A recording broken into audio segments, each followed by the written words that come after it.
they went, according to Jay Glazer, they went to the coaching staff on offense and said, we're not a Pop Warner team. Give us stuff to do. Well, since that time, they're 2-0. Caleb Williams is completing 71% of his throws. They challenged him. He's a smart kid. 8.9 yards an attempt. No picks, passer rating of 117. So basically, they were babysitting him, which I'm not against. But he went to Shane Waldron and just said, guys, load up the play sheet. We're not a Pop Warner team. Let's roll the dice. And it's worked. DJ Moore, who he loves throwing to, they had a great connection back of the end zone this week, said, yeah, Caleb's gotten a little bossy. It's amazing. You know, he's taking those strides that he needs to. He's been bossy lately, telling us that we need to be on the details, but we really do for him to be the best player he needs to be.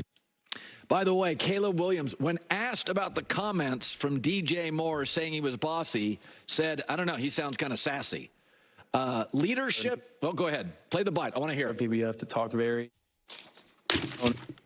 That we don't have. Certain people you can be a little bossy with. Certain people you have to talk very monotone and control of yourself. Other times, just people that you can just kind of lash out, and I don't really lash out much. It's not really my my vibe, but you know, just always coming over to talk to the guys when I can.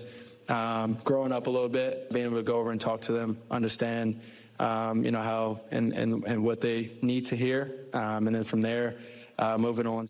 So Jaden Daniels looks like money. Caleb, last couple of weeks, looks very good. Bo Nix now is on a little bit of a heater.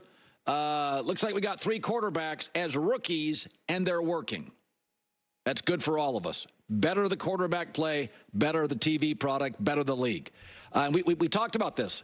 We said the NFC needs to hit on some of these quarterbacks because the AFC, you got C.J. Stroud's a hit, and Mahomes and Allen and Lamar and Burrow. The NFC getting old and average at quarterback, they got to hit on some of these guys. It looks like Caleb's going to be a star. Jaden Daniels, Michael Penix, I think, has a chance to be really good. Same with J.J. McCarthy. They're just not playing. They're behind. McCarthy obviously injured, but they're behind really capable veterans. With that, we go to Greg Cosell, 45 years, NFL film. Okay.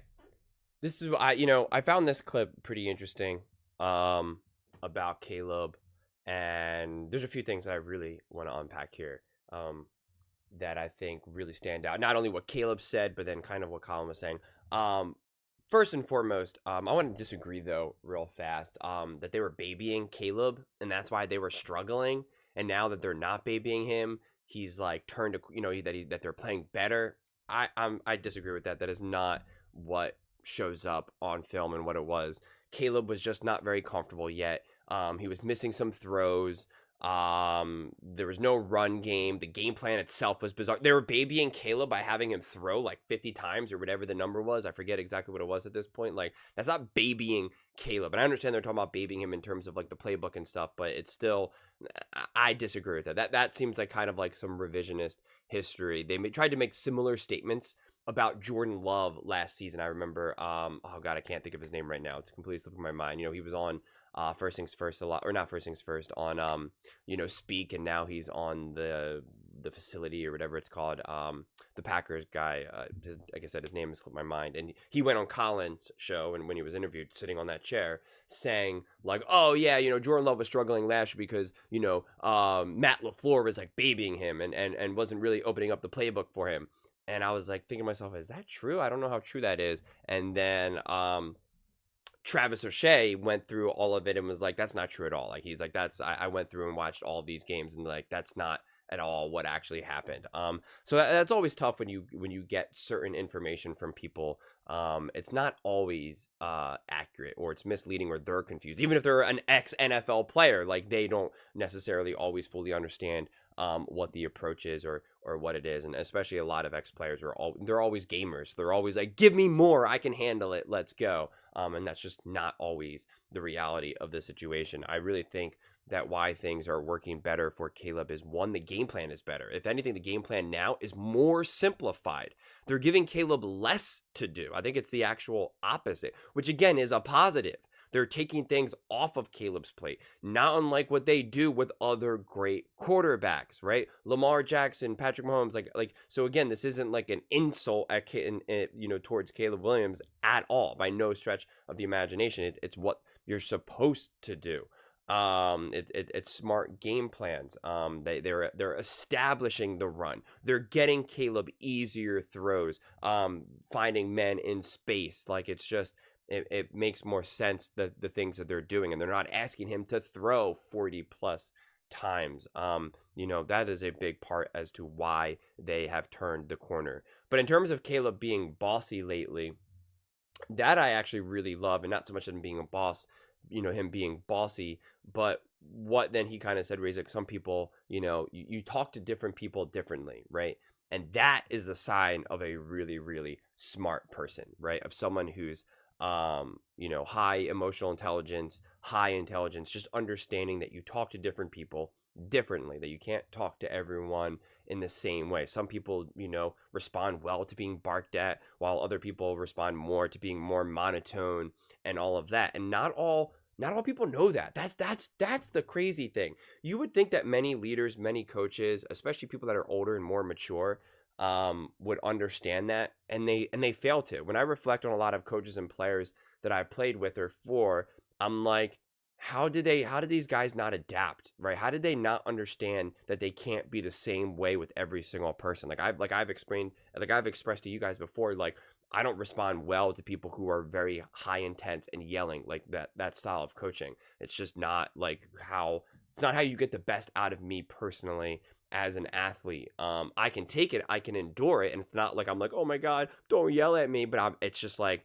it'll cause me to check out, or it'll cause me to think more than I want to in the game, right? And it will cause me to make me feel like I'm doing things wrong, rather than getting to the point when I can do things right.